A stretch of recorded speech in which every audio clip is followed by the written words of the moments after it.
രാജ്യത്തിൻ്റെ സംഘടനാ ചുമതലയുള്ള general secretary Shri KC Venugopal.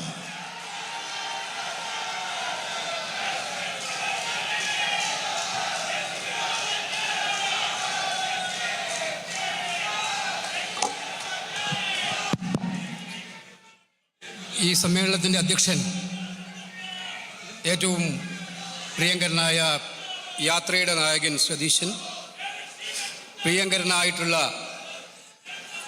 Indian ജനാധിപത്യം ഏറെ പ്രതീക്ഷയോടെ നോക്കുന്ന നമ്മുടെ നേതാവ് ശ്രീ രാഹുൽ ഗാന്ധി, അഭിനന്ദനായ തങ്ങൾ ഉൾപ്പെടെയുള്ള ഐക്യജനാധിപത്യ മുന്നണിയുടെ നേതാക്കളെ, സഹപ്രവർത്തകരെ, സുഹൃത്തുക്കളെ, 10 കൊല്ലങ്ങൾക്ക് ശേഷം കേരളത്തിലെ ഒരു ഭരണമാറ്റത്തിനായി ജനങ്ങൾ കാതോർത്ത് നിൽക്കുകയാണ്.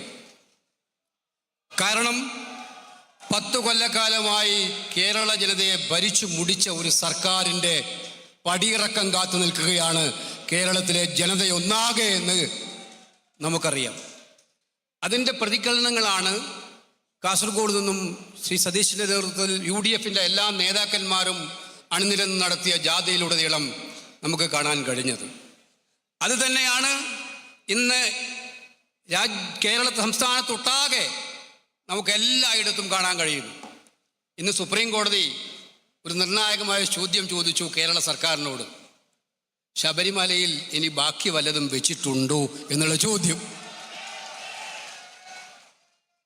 അതിനപ്പുറം ഇന്ത്യയുടെ പരമോന്നത നീതിന്യായ കോടതിക്ക് വേറൊരു ചോദ്യം ചോദിക്കാനുണ്ടോ? ഈ ചോദ്യം സുപ്രീം കോടതി ചോദിക്കുമ്പോൾ ഇതേ ചോദ്യം കേരളത്തിൻ്റെ വിവിധ തലങ്ങളിലുള്ള ജനങ്ങളിൽ നിന്ന് ഉയരുന്നുണ്ട്. ധൂർത്തും കെടുകാര്യസ്ഥതയും അഴിമതിയും കൊണ്ട് കേരളത്തിലെ ജനങ്ങൾക്ക് അമിതഭാരം നൽകിയ ജനങ്ങൾ ഗവൺമെന്റിനോട് ചോദിക്കുന്നുണ്ട്, ഈ ഖജനാവിൽ ഇനി വല്ലതും ബാക്കി വെച്ചിട്ടുണ്ടോ മിസ്റ്റർ പിണറായി?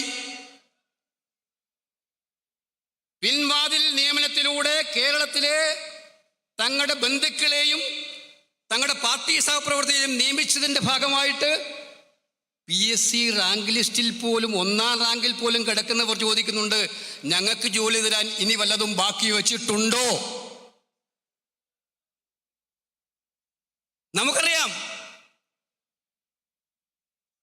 സർക്കാർ ജീവനക്കാരൻ കഴിഞ്ഞ 10 കൊല്ലക്കാലമായി ആവശ്യപ്പെടുന്നു. ആ 10 കൊല്ലവും ഒന്നും കൊടുക്കാതെ, ആ 10 കൊല്ലക്കാലമായി നിങ്ങൾ ഒന്നും ചെയ്യാതെ അവസാനം ഭരണം മാറി വരുമ്പോൾ അടുത്ത സർക്കാരിൻ്റെ തലയിൽ ഇരുന്നോട്ടെ എന്ന് വെച്ച് നിങ്ങൾ ഇപ്പോൾ നടത്തിയ പ്രഖ്യാപനങ്ങൾ കേട്ടിട്ട് നാണം വല്ലതും ബാക്കിയുണ്ടോ പിണറായി എന്ന് ചോദിക്കുന്ന ചോദ്യവും നമുക്ക് കേൾക്കാൻ കഴിയും. അതുകൊണ്ട് കേരളം കാത്തിരിക്കുന്ന ഈ തെരഞ്ഞെടുപ്പ് ഒരു കാര്യം ഉറപ്പിക്കുമെന്നുള്ള സംശയം വേണ്ട. വിലക്കയറ്റം കൊണ്ട് പാവപ്പെട്ട വീട്ടമ്മ പൊറുതിമുട്ടുകയാണ്. അടുക്കള മുഴുവൻ കാലിയാണ്. സർക്കാരിന് നാണമില്ലാതെ പബ്ലിസിറ്റിയാണ്. ഇപ്പോൾ കഴിഞ്ഞ ദിവസങ്ങളായി പബ്ലിസിറ്റിയാണ്. UDFൻ്റെ ഇരുണ്ട കാലത്തെക്കുറിച്ചാണ് പറയുന്നത്. UDFൻ്റെ ഇരുണ്ട കാലത്തെക്കുറിച്ച് 10 കൊല്ലം കഴിഞ്ഞ് പരസ്യം സർക്കാരിന്റെ ചെലവിൽ, അതും നികുതി പണം ഉപയോഗിച്ചുകൊണ്ട് 10 കൊല്ലം മുമ്പുള്ള UDF ഭരണത്തെക്കുറിച്ച് പരസ്യം കൊടുക്കുമ്പോൾ നിങ്ങളുടെ കയ്യിൽ ഒന്നും ഇല്ലാത്തത് കൊണ്ടല്ലേ നിങ്ങൾ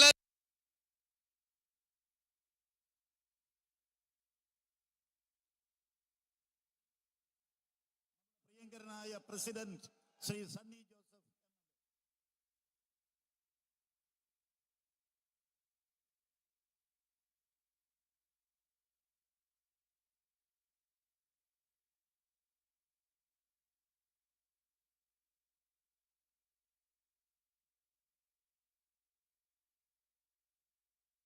ജോസഫ് ചെയ്യുന്നത് മിസ്റ്റർ പിണറായി പറയാൻ ഒന്നുമില്ലാത്തതുകൊണ്ടാണ്.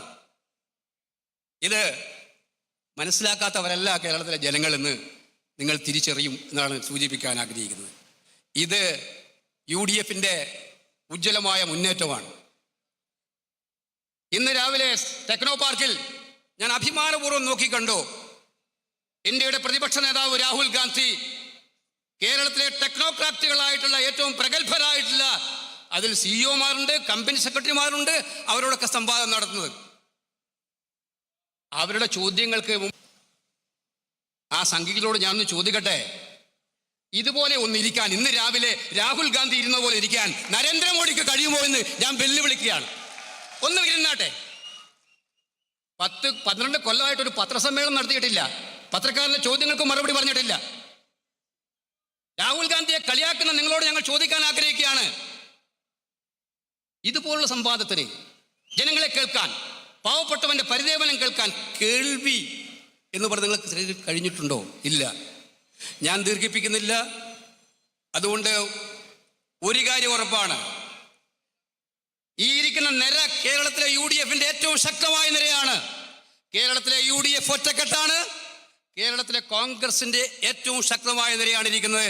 കേരളത്തിലെ കോൺഗ്രസ് ഒറ്റക്കെട്ടാണ്. ഒരു നല്ല കേരളം കെട്ടിപ്പടുക്കാൻ 10 കൊല്ലം കൊണ്ട് തകർത്തെറിഞ്ഞ കേരളത്തെ പിടിച്ചുയർത്തി ചെറുപ്പക്കാരന്റെ, വിദ്യാർത്ഥികളുടെ സ്വപ്നങ്ങൾക്ക് സാക്ഷാത്കാരം നൽകാൻ പുതിയ ഭാവനയുമായി, പുതിയ നയങ്ങളുമായി ഐക്യജനാധിപത്യ മുന്നണി നിങ്ങളുടെ മുന്നിലേക്ക് വരും. അത് ജനങ്ങൾ അംഗീകരിക്കും എന്ന് സൂചിപ്പിച്ചുകൊണ്ട് അതിൻ്റെ നാന്ദിയാണ് ഇന്നലെയും ഇന്നുമൊക്കെ കേരളം കണ്ടത്, കഴിഞ്ഞ ദിവസങ്ങളിൽ കേരളം കണ്ടത് എന്ന് സൂചിപ്പിച്ചുകൊണ്ട് വിജയത്തിലേക്കുള്ള യാത്രയിൽ നമ്മൾ ഒറ്റക്കെട്ടാണ്, നമ്മൾ ഒന്നിച്ചാണ് എന്ന് പറഞ്ഞുകൊണ്ട് എൻ്റെ വാക്കുകൾ അവസാനിപ്പിക്കുന്നു. അഭിവാദ്യങ്ങൾ. ഇത് പുണ്യമാസമാണ്. ഇത് വ്രതാനുഷ്ഠാനങ്ങളുടെ മാസമാണ്, റംദാൻ മാസമാണ്. ഈ സമാപന സമ്മേളനത്തിൽ മുഖ്യ പ്രഭാഷണം നടത്തുന്നത് മറ്റാരുമല്ല, ശ്രീ പാണക്കാട് സയ്യിദ് സാദിഖ് അലി ശിഹാബ് തങ്ങൾ അവറുകളാണ്. വളരെ വിനയത്തോടെ തങ്ങളെ ഞാൻ വേദിയിലേക്ക് ക്ഷണിക്കുന്നു.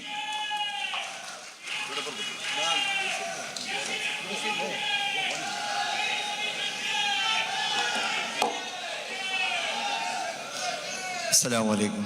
എല്ലാവർക്കും എൻ്റെ വിനീതമായ നമസ്കാരം.